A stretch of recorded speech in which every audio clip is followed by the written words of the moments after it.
So we just talked about real estate and prices just before the break, and now to help us get a better understanding of them is real estate agent Tony Johal with us today. Thanks for joining us. Thank you for having me. Yeah, so the latest numbers show that from February to March, prices are back on the rise again.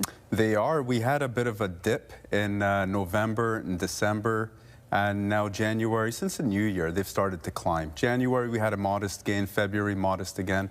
March was a little bit higher, and we anticipate it going a little bit higher for as we get more into spring market. Okay. We're still not as high as we saw, though, at the peak of, I want to say, the housing frenzy here in the region. Yeah, no, we're definitely not, we're not as high as that.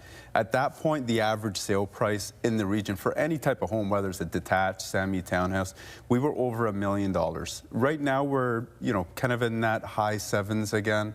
So it's we're not where we were, but we will continue to rise. Okay. Do you think we could get back up that high, or are we going to kind of level out? I don't think we're going to get back to those heights with the existing interest rates. Okay. I think if the rates eventually come down, then there's a possibility that we may hit those heights again. Okay. So last month when Tony was here, we were talking about inventory and how that was still a problem. There's less sellers than there are buyers. But in spring, we typically see more houses come on the market. So has that started to happen already? It has, yes, absolutely. Spring market is doing what spring market always did prior to the pandemic.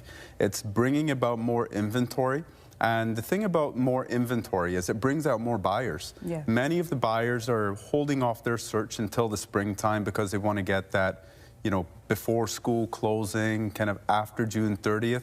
So many of them are now jumping into the market. They're getting a lot more options. So just in general, activity is going to continue to pick up. Okay. Another thing I learned when I bought my house in the winter, you didn't actually see the backyard until the snow melts. So it's true. Yeah. It's true. It's definitely, you want to try to, hopefully if the agent, certainly the seller, may even have summer pictures. And the funny thing is, for people with swimming pools, we try to get pictures done like in the summertime if they're listing in the winter. Yeah, for sure. Yeah. Well, because people want to know, right? Absolutely. Yeah. Huge selling feature. Yeah. So with more buyers coming on, even with more inventory, that I'm sure will push prices up some more. As you said, you're expecting them to rise. We do. We expect them to rise. We're starting to see bidding wars again. Yeah. And bidding wars creates definitely a faster market, and it pushes prices upwards.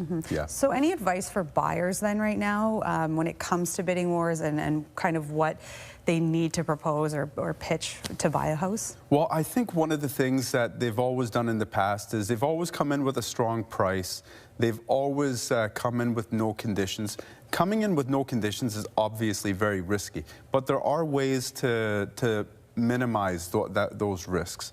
Number one, get yourself a good solid pre-approval. Speak to the bank or the broker before you actually pursue that specific property and ask them if this is something that they can pursue without that condition.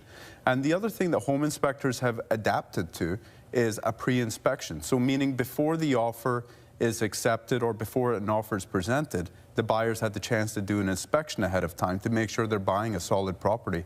Therefore, they can come in without that condition later. That's interesting. I always thought that was a condition on your bid, but you can do it before you put one in. It's something that they've been forced to adapt to, and I think it's a great thing. And I think it gives a buyer tremendous peace of mind, being able to come in with no conditions, knowing full well they've already had an inspection done. Okay. And when we get into the bidding war scenario, I think another thing that I learned was for the buyers to maybe, temper your hopes or your expectations. You're going to probably go through this process 7-8 times. Would that be the average? There were people last year that went through it 10 times, 15 times, and for some people, they never ended up finding a house.